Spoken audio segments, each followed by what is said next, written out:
प्रधानमंत्री मोदी के संसदीय क्षेत्र बनारस के सामाजिक कार्यकर्ता राकेश न्यायिक। राकेश जी की बात करें तो ये किसी पहचान के मोहताज नहीं है। गुंडों और माफियाओं से लेकर भ्रष्ट नेताओं, आर्थिक अपराधियों के खिलाफ लगातार मोर्चेबंदी करने में इनका कोई जवाब नहीं है।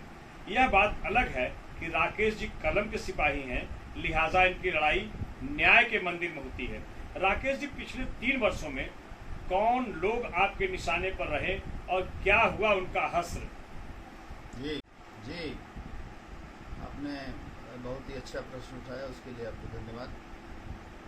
हालांकि मैं तो जब 15 साल का था तभी से मैं अपराधियों, भ्रष्ट पुलिस अधिकारियों के खिलाफ लड़ता चला आ रहा हूँ। क्रिमिनल पॉलिटिशियन नेक्सस के खिलाफ लड़ता चला आ रहा हूँ।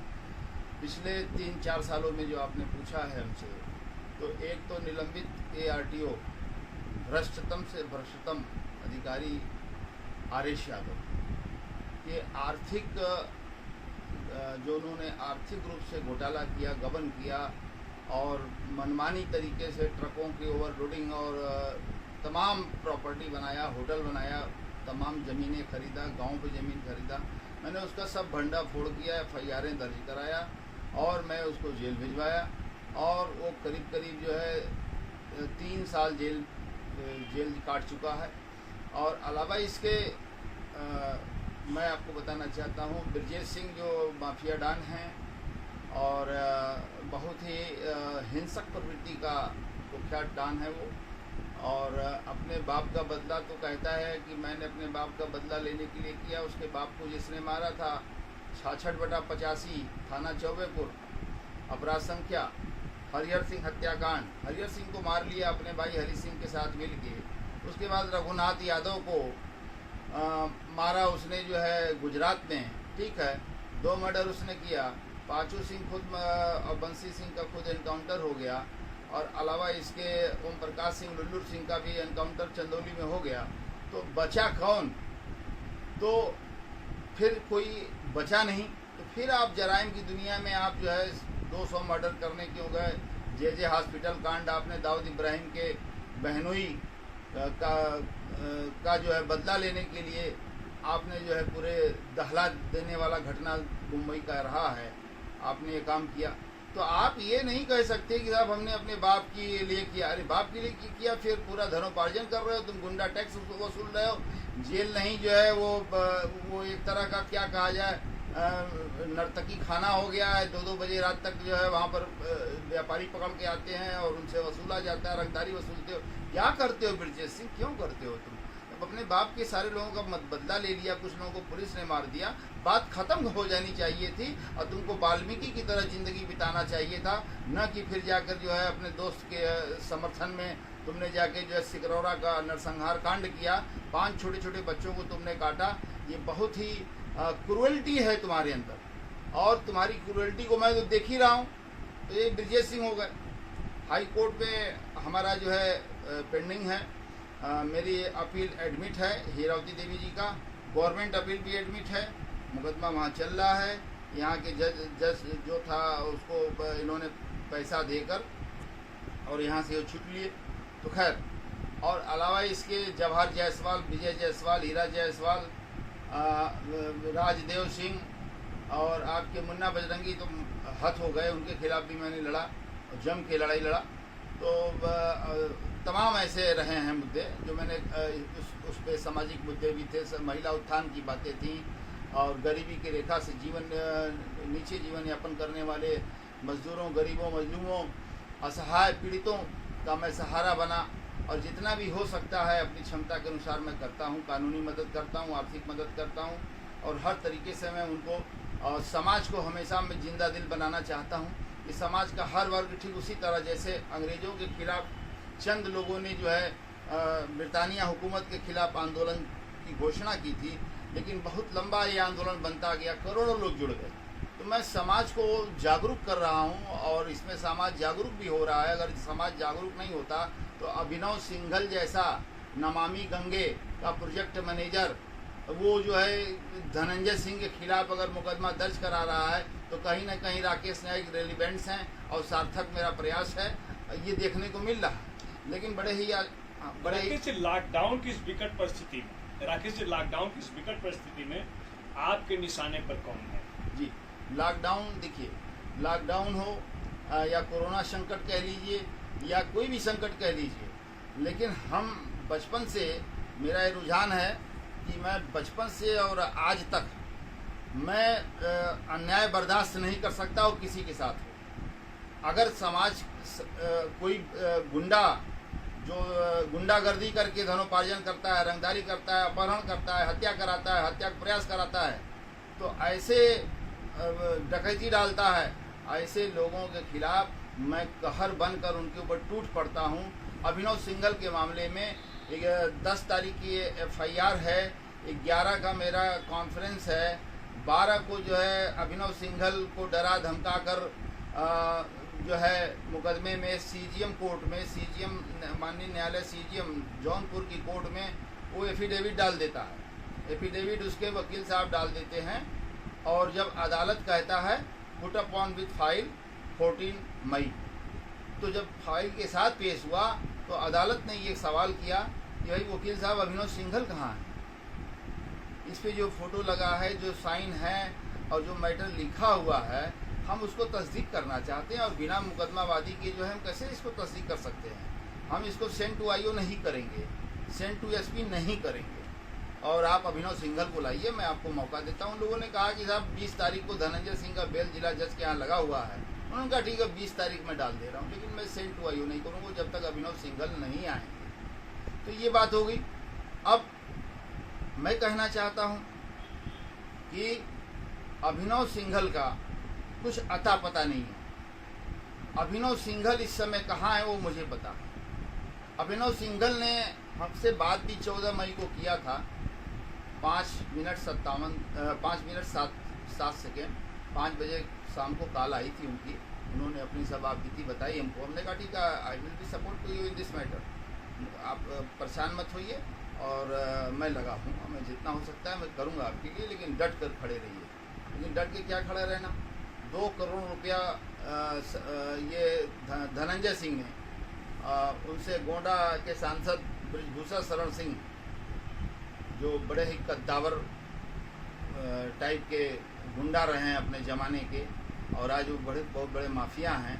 ब्रजेश सिंह भी उनके साए में जी कर और इतने बड़े अपराधी बने और ब्रजेश सिंह भी उनका पैर छूते हैं और धनंजय सिंह भी छूते हैं। धनंजय सिंह ने कुछ काम के लिए 2 करोड़ रुपया उनसे लिया था और दे नहीं पा रहा था। ऐसे तो 20 लोगों का लिया है। तो फिर ब्रिजभूषण शरण सिंह से उसने कहा कि सांसद जी हमारी मदद कर दीजिए इसमें, चाहे क्या करना है कि वो अभिनव सिंघल और मोहन लाल सिंघल जो मैनेजिंग डायरेक्टर हैं नमामि गंगे प्रोजेक्ट के, तो आप उनको मैनेज सर कर दीजिए, एफिडेविट डलवा दीजिए और 2 करोड़ रुपया भी हम आपका दे दे रहे हैं। बात ठीक लगी। पहले तो जो है इन्होंने शासन सत्ता से लेकर हर जगह ये दौड़े ब्रिजभूषण शरण सिंह, जब कहीं भी सुनवाई नहीं हुई और जो है तब ये एकदम खार खा के फिर अपनी पुरानी लाइन जो थी गुंडे पर उतर आए और सिंगल लोगों को बुलवाया। अब बुलवा कर उनसे कहा कि तुम लोग ये बता दो कि तुम लोग काम करके 2 पैसा कमाने के लिए आए हो या यहाँ पर मुकदमा करके और पुलिस वालों के कहने में मुकदमा करके और जो है उसके बाद जो है मरने आए हो। ये बता दो, तुम काम करोगे शांति तरीके ढंग से, पैसा कमाओगे या तुम ये सब करोगे? उन लोगों ने कहा कि सर जैसा आप निर्देश दें, कहीं जाओ एफिडेविट डाल दो और काम करो, ठीक है, और धनंजय के साथ रहो, जैसे पहले संबंध था वैसे रखो और जाओ। मेरा ये निर्देश है, आदेश समझो, चाहे जो जाके एफिडेविट पड़ जाना चाहिए। ये बात उन्होंने कह दिया। उनके कहने पर, उनके दबाव में आकर जो एफिडेविट पड़ गया।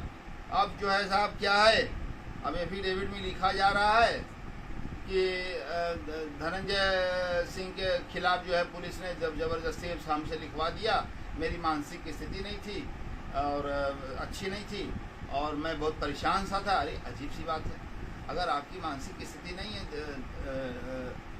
देन आप जाइए जो है डॉक्टर साइकियाट्रिस्ट के पास जाइएगा ना, वहाँ जाइएगा ना। राकेश जी, जो इस तरह का हलफनामा पड़ गया है तो इससे अब क्या लग रहा है कि कहीं कुछ नहीं। ऑनरेबल सुप्रीम कोर्ट के अनेकानेक रूलिंग्स हैं और ऑनरेबल हाई कोर्टों के अनेकानेक रूलिंग्स हैं इस बात के कि एफिडेविट को बेल के स्तर पर नहीं सुना जाएगा, नहीं कंसीडर किया जाएगा जमानत के स्तर पर।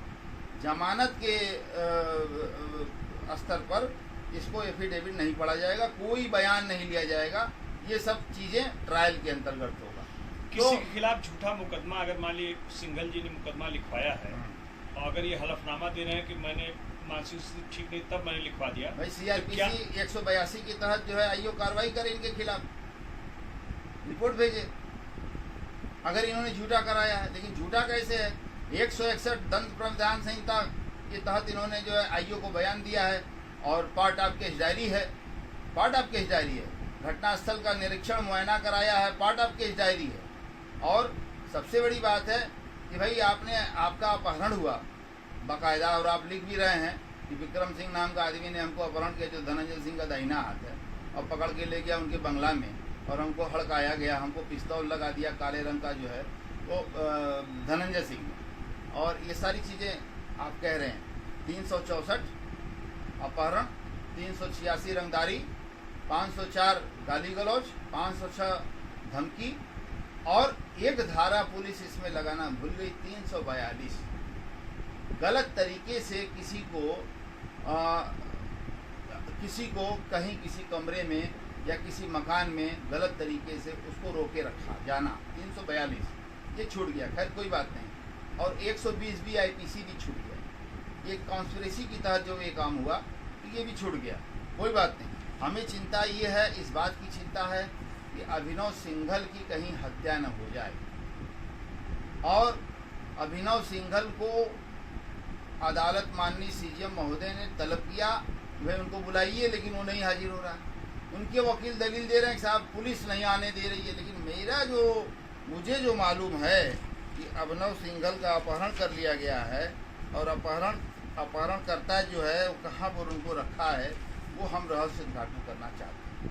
ये ब्रजेश सिंह प्रिंसू है, ब्रजेश सिंह प्रिंसू, ये एमएलसी है निर्दल जौनपुर से, और ये धनंजय सिंह का दाहिना हाथ है। और धनंजय सिंह को इतना ये सपोर्ट करता है पैसे वैसे से। 15 करोड़ रुपया धनंजय सिंह को इसने दिया था एमएलसी बनने की खरीद फरोख्त के लिए, और उस 15 करोड़ में से धनंजय सिंह ने न जाने कितना बचाया होगा, मुझे मालूम नहीं है। लेकिन और कोई तो उनका काम है नहीं, पैसा ही अर्न करना है। तो प्रिंसू का जो गनर है सरकारी, जब ये धनंजय सिंह गिरफ्तार नहीं हुए थे, कंटिन्यूड इनके साथ घूमता रहा। इनकी सेंट्रल की सुरक्षा हट गई, इनकी स्टेट की सुरक्षा हटी, और हाई कोर्ट में जनहित याचिका दाखिल हुई। हाई कोर्ट में जनहित याचिका दाखिल हुई, और उस जनहित याचिका में जो है ऑनरेबल हाई कोर्ट ने क्या कहा, मैं प्रिंसू और अपहरण की बात थोड़ी सी बात भी कर देता हूँ। हाई कोर्ट ने जो है प्रहलाद गुप्ता, ये जौनपुर के निवासी हैं, व्यापारी हैं, इनसे भी रंगदारी, इनका भी बड़ा उत्पीड़न कर रहा था। इन्होंने जनहित याचिका दाखिल कर दिया, PIL number 3642 of 2018। Petitioner Prahlad Gupta, respondent union of India and 7 others, counsel for petitioner Anil Tiwari something, counsel for respondent ASGI Alok Ranjan and others. Honourable Dilip B Bhosale, chief justice of honourable high court. Honourable Sumit Kumar जजेस। इन्होंने साफ कहा है, learned additional solicitor general of India has placed on record the notification issued by the government of India, ministry of home affair, dated 2/4/2018, by which central security cover provided to respondents number 8 has been completely withdrawn with immediate effect. Learned Counsel for the state submits that the state government has also issued necessary direction on 24/5/2018 to the Superintendent of Police Jaunpur to withdraw the security. इनकी सारी सुरक्षा वापस ले ली जाए। Jaunpur SP को उन्होंने निर्देश दिया। Cover and make application for cancellation of bail in cases in which respondent number 8 is shown as accused, his submission is recorded and accepted. In view thereof, counsel for the petitioner does not press the writ petition, the petition is disposed of as not pressed। ये order जो है 25/5/2018 का राकेश जी, हम clown times के दर्शकों को बताना चाहेंगे आपके माध्यम से, ये जो हाई कोर्ट का जो आदेश आया है, हमारे दर्शकों को बताएं कि इसमें क्या आदेश हुआ धनंजय जी के खिलाफ। आदेश ये हुआ कि धनंजय सिंह की सारी सुरक्षा वापस कर ली जाए। सुरक्षा वापस हो गई। दूसरा, धनंजय सिंह के खिलाफ, धनंजय सिंह जितने मुकदमों में बेल पर हैं, जमानत पर छूटे हैं, एसपी जौनपुर उन सारे मुकदमों में जिस पे बेल पर हैं उनका बेल कैंसिलेशन मूव करे हाई कोर्ट में, जो कि अभी तक नहीं हुआ। 2018 से अभी तक बेल कैंसिलेशन मूव नहीं हुआ, तो ये कंटेम्पचुअस है, कंटेम्प्ट ऑफ कोर्ट है ऑनरेबल हाई कोर्ट का। तमाशा है भाई। एक भी मुकदमे में इनका बेल जो है विड्रॉल करने का दाखिले नहीं किया गया, तो विड्रॉल क्या होगा। खैर, उसके बाद बड़ा कड़ा इनके बारे में प्रतिक्रिया व्यक्त किया ऑनरेबल हाई कोर्ट ने। इनकी सारी रंगदारी, गुंडई, हर चीज़ का जिक्र करते हुए सिक्योरिटी वापस किया और इनका बेल कैंसिलेशन एप्लीकेशन मूव करने के लिए एसपी जौनपुर को निर्देशित किया, जो अभी तक दाखिल नहीं हुआ है। एसपी जौनपुर साहब के नॉलेज में मैं लाना चाहता हूं ये प्रकरण कि इसको, इनका बेल कैंसिलेशन दाखिल करिए। और जहां पर honourable high court bell cancellation के लिए कहा है, और ये आर्डर है, जहां पर ऑनरेबल हाई कोर्ट ने बेल कैंसिलेशन के लिए कहा है एसपी जौनपुर को, तो वहां पर इनको बेल कैसे जिला जज दे देंगे। वहां पर ऑनरेबल डिस्ट्रिक्ट जज जो है वो बेल कैसे दे सकते हैं। डिस्ट्रिक्ट एंड सेशन जज ने बेल कैसे इनका ग्रांट हो सकता है, जब पूरा बेल इनका खारिज करने की बात ऑनरेबल हाई कोर्ट ने किया है। तो ये कंटेम्पचुअस होगा। अगर बेल हुआ तो कंटेम्पचुअस होगा, कंटेम्प्ट ऑफ कोर्ट का पार्ट बनेगा लोअर कोर्ट। मैं ये कहना चाहता हूँ हुजूर से। अब मैंने छेड़ा था मुद्दा कि वो आपराधिक प्रवृत्ति का ब्रजेश सिंह प्रिंसू MLC जौनपुर निर्दल, इसने जो है अभिनव सिंघल का अपहरण कर लिया है।